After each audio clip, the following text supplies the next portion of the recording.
Bismillahirrahmanirrahim. Assalamualaikum warahmatullahi wabarakatuh. Perkenalkan, nama saya Adistia. Di sini saya sebagai moderator.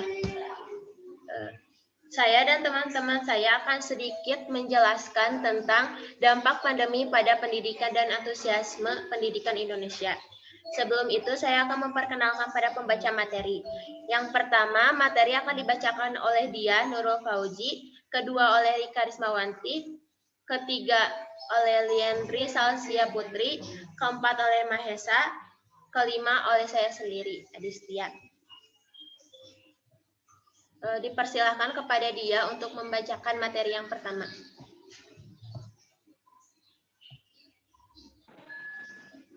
Terima kasih pada moderator. Pendidikan menjadi salah satu yang terkena dampak pandemi COVID-19. Menghadapi hal tersebut, akhirnya Menteri Pendidikan dan Kebudayaan Republik Indonesia menetapkan kebijakan bahwa pembelajaran dilaksanakan secara jarak jauh dari rumah. Hal ini untuk menghindari adanya klaster baru COVID-19. Keamanan dan keselamatan siswa maupun guru dan tenaga pendidikan menjadi hal yang utama. Oleh sebab itu, pembelajaran daring menjadi pilihan yang diambil.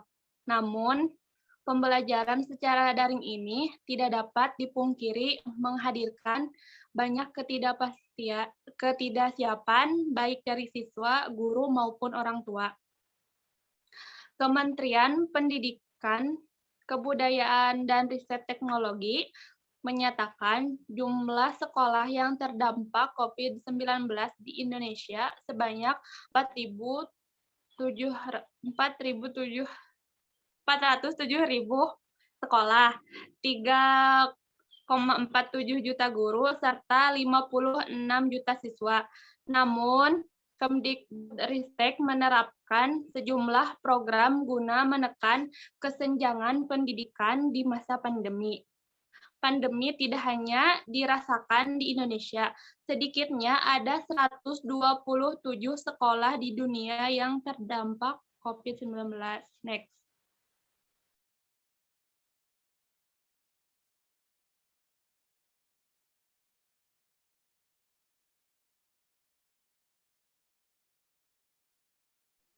Kemudian 50% masyarakat Indonesia mulai mengurangi aktivitas di luar rumah.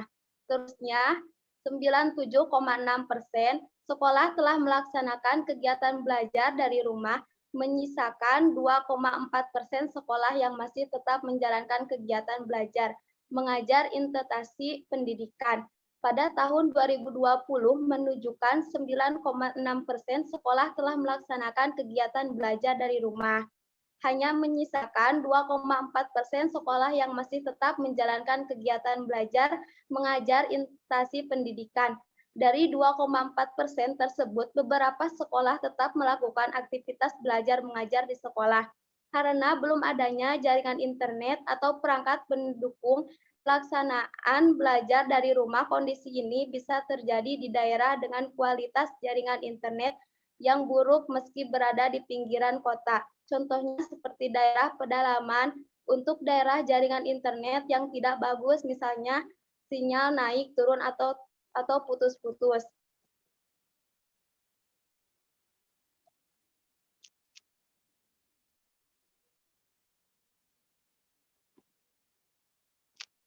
Selanjutnya, penghambatan terlaksananya pembelajaran metode daring.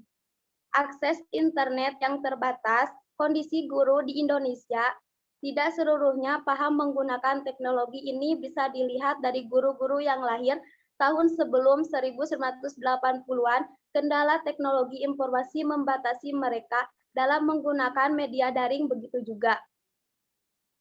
Dengan siswa yang kondisinya hampir sama dengan guru-guru yang dimaksud dengan pemahaman penggunaan teknologi. Yang selanjutnya, yang kedua, sarana dan prasarana yang kurang memadai, perangkat pendukung teknologi jelas mahal banyak di daerah Indonesia yang guru pun masih dalam kondisi ekonominya yang mengkhawatirkan. Kesejahteraan guru maupun murid yang membatasi mereka dari serba terbatas dalam menikmati sarana dan prasarana teknologi informasi yang sangat diperlukan untuk musibah COVID-19 ini. Selanjutnya yang ketiga, kurang siapnya penyediaan anggaran. Biaya juga sesuatu yang menghambat karena aspek kesejahteraan guru dan murid masih juga dari harapan. Ketika mereka menggunakan kuota internet untuk memenuhi kebutuhan media daring, maka jelas mereka tidak sanggup membayarnya. Ada dilema dalam memanfaatkan media daring. Ketika Menteri Pendidikan memberikan semangat produktivitas harus melaju, namun di sisi lain kecekapan dan kemampuan finansial guru dan siswa belum melaju ke arah yang sama. Dengan negara pun hadir secara menyeluruh dalam memfasilitasi kebutuhan biaya yang dimaksud. Yang keempat, keterbatasan penggunaan teknologi informasi oleh guru dan siswa. Jaringan internet yang benar-benar masih merata di pelosok negeri. Tidak semua lembaga pendidikan, baik sekolah dasar maupun sekolah menengah, dapat menikmati internet. Jika ada pun jaringan internet, kondisinya masih belum mampu mengcover media daring.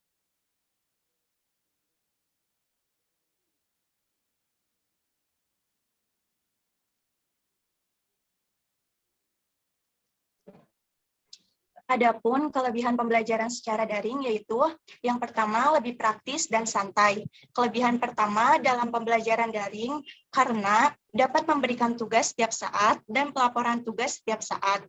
Yang kedua, menguasai teknologi informasi yang terus berkembang, menghemat waktu dan dapat dilakukan kapan saja, dan yang terakhir mencegah penularan virus COVID.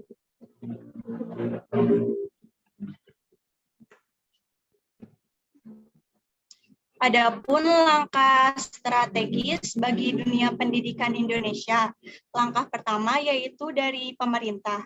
Peran pemerintah sangat penting dan fundamental. Alokasi anggaran yang sudah diputuskan oleh Instruksi Presiden nomor 4 tahun 2020 tentang focusing kegiatan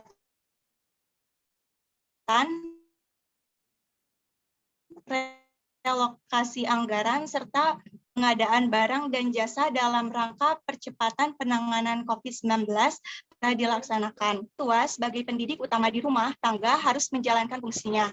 Meskipun demikian, tetap saja bantuan guru di sekolah perlu hadir door to door di semua peserta didik. Harus membuka cakrawala dan tanggung jawab orang tua bahwa pendidikan anaknya harus dikembalikan pada effort orang tua dalam mendidik mental, sikap, dan pengetahuan anak-anaknya. Yang langkah ketiga yaitu guru. Langkah pembelajaran daring harus seefektif mungkin. Guru bukan membebani murid dalam tugas-tugas. Guru hadir secara gagasan dalam door-to-door peserta ditransfer ilmu, tetapi tetap saja mengutamakan pengetahuannya. Yang langkah keempat yaitu sekolah. Sekolah sebagai lembaga penyelenggara pendidikan harus bersiaga memfasilitasi perubahan apapun menyangkut pendidikan siswanya. Pendidikan tingkat laku harus menjadi pijakan kuat di tengah perkembangan teknologi dan arus percepatan informasi. Program-program pendidikan yang dilakukan sekolah harus benar-benar disampaikan kepada murid, terlebih dengan media daring. Tetap saja pihak sekolah harus benar-benar memperhatikan etika sebagai lembaga pendidikan. Penekanan belajar di rumah kepada murid harus benar-benar mendapat kawalan agar guru-guru yang mengajar melalui media daring tetap smooth dan cerdas dalam menyampaikan pelajaran-pelajaran yang wajib dipahami oleh murid.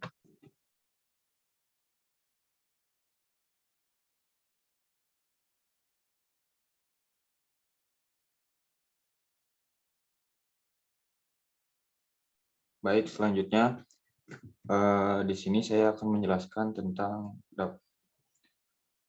dampak positif terhadap dunia pendidikan. Yang pertama, memicu percepatan transportasi pendidikan. Pandemi COVID-19 berujung pada penutupan sekolah sebagai upaya penyebaran ke masyarakat Indonesia. Singkat kata, pemerintah telah memperlakukan sistem pembelajaran jarak jauh atau PJJ, atau yang disebut dengan pembelajaran daring. Sistem berbasis teknologi yang berani tentunya membutuhkan instruksi pendidikan guru, siswa, bahkan orang tua untuk melek teknologi. Ini sangat mempercepat transformasi teknologi pendidikan di negeri ini. Hal tersebut tentunya berdampak positif karena pemanfaatan teknologi dalam dunia pendidikan sejalan dengan era revolusi. Yang kedua, banyak muncul aplikasi pembelajaran online. Akselerasi transformasi teknologi pendidikan akibat pandemi COVID-19 telah melahirkan berbagai platform program pembelajaran online untuk mendukung pembelajaran yang berani. Banyak program studi online menjadikan pembelajaran lebih efektif. Aplikasi pembelajaran online dikembangkan dengan menyediakan fitur-fitur yang memudahkan pembelajaran online seperti Zoom Meeting, Google Meet, Microsoft Teams, dan lain-lain. Yang ketiga, jumlah kursus online gratis. Kursus online gratis mulai berkembang di tengah pandemi COVID-19. Banyak lembaga bimbingan belajar menyediakan kursus online gratis atau beberapa dengan harga diskon, seperti yang diterapkan oleh Ruang Guru, Jenius, Ruang Belajar, Kuiper, aplikasi kelas kami, dan sebagainya. Yang keempat, munculnya kreativitas tanpa batas. Pandemi COVID-19 telah memunculkan ide-ide baru, ilmuwan, peneliti, dosen, bahkan mahasiswa mencoba melakukan eksperimen untuk menemukan kreativitas baru dan menghadirkan proses pembelajaran yang efektif dan efisien sehingga dapat melaksanakan proses pembelajaran yang menyenangkan dan tidak membosankan. Yang kelima, kolaborasi orang tua dan guru. Selama pandemi ini, para pelajar tentunya akan menghabiskan waktu untuk belajar di rumah, di mana hal ini membutuhkan kolaborasi inovatif antara orang tua dan guru agar siswa dapat terus belajar online secara efektif. Selain itu, kolaborasi inovatif dapat mengatasi berbagai keluhan selama pembelajaran online. Hal tersebut akan berdampak positif bagi dunia pendidikan, baik saat ini maupun yang akan datang. Yang keenam, penerapan ilmu dalam keluarga. Ketika semua sekolah ditutup, ini menjadi kesempatan bagi siswa untuk mengaplikasikan ilmu di tengah keluarganya, baik itu sekedar membuka diskusi kecil atau dengan mengajarkan ilmu yang didapatkan kepada keluarga.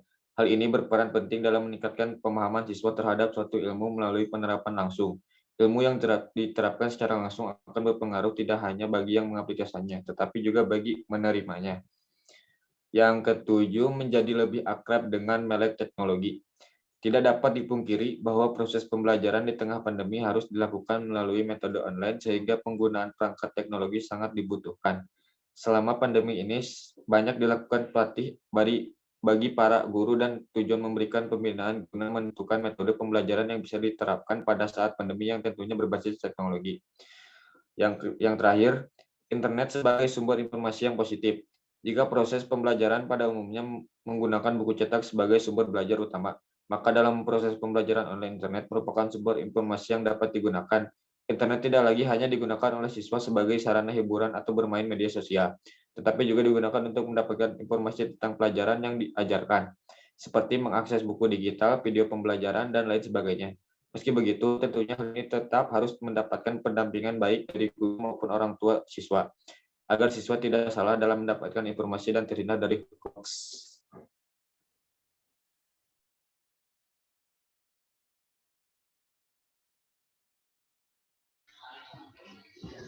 Masalah dalam pembelajaran online yang pertama, sarana pendukung yang minim.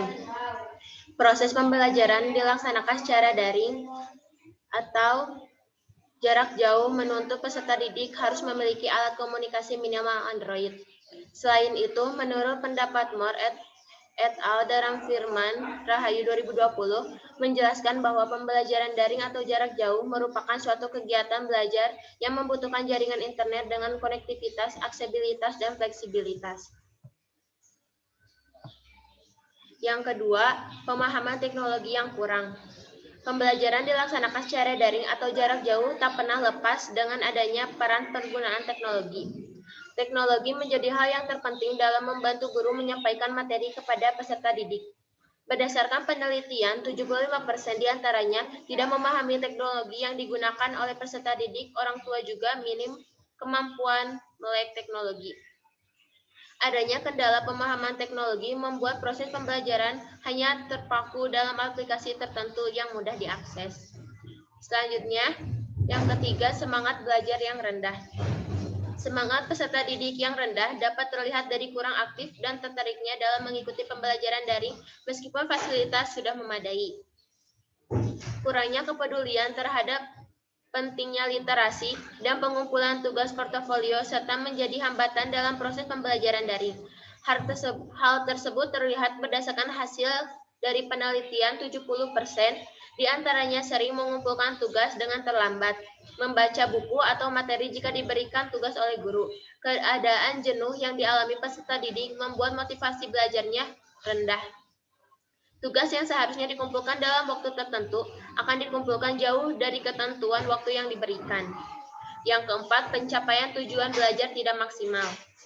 Pencapaian tujuan belajar tidak maksimal, proses belajar mengajar yang dilaksanakan secara daring memiliki berbagai hambatan yang membuat pencapaian tujuan belajar yang terbatas. Pembelajaran online mengarah pada student corrected, di mana pembelajaran lebih menumbuhkan kreativitas peserta didik dalam belajar dan bertanggung jawab untuk menyesuaikan tugasnya. Namun, hasil survei lapangan, pembelajaran daring membuat keterbatasan materi yang diterima peserta didik. Pembiasaan pembelajaran di bangku pendidikan yang dilakukan secara tatap muka membuat guru dan peserta didik membutuhkan waktu untuk beradaptasi untuk melaksanakan pembelajaran. Solusinya yaitu menggunakan media pembelajaran yang kreatif sehingga siswa tidak jenuh.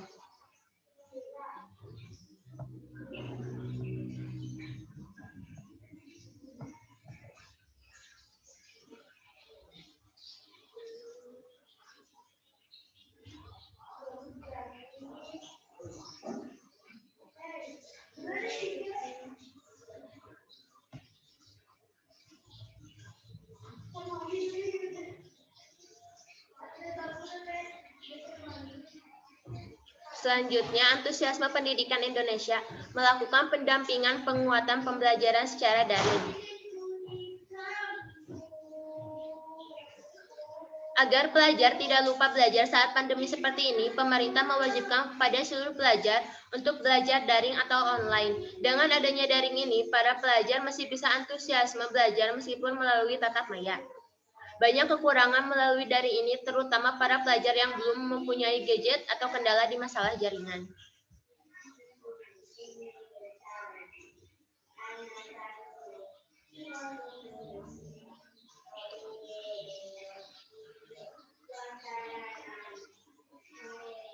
Kesimpulannya, pembelajaran daring atau jarak jauh merupakan solusi yang dianggap efektif oleh pemerintah untuk memenuhi standar pendidikan di masa pandemi COVID-19 ini. Namun solusi tersebut menimbulkan problematika yang dirasakan oleh guru maupun peserta didik. Hasil penelitian menunjukkan adanya 80% problematika yang membutuhkan solusi. Problematika yang muncul sama pembelajaran daring dikarenakan banyak peserta didik yang tidak mempunyai gadget sendiri dan ditambah jaringan internet yang tidak stabil di lingkungan tempat tinggal. 75% peserta didik maupun orang tua kurang dalam pemahaman terhadap teknologi dan semangat belajar yang rendah sehingga 70% peserta didik sering mengumpulkan tugas, tidak tepat waktu, serta mencapai tujuan belajar yang tidak bisa maksimal. Mungkin itu saja yang hanya bisa saya dan kelompok saya sampaikan. Mohon maaf bila banyak kekurangan. Terima kasih. Wassalamualaikum warahmatullahi wabarakatuh.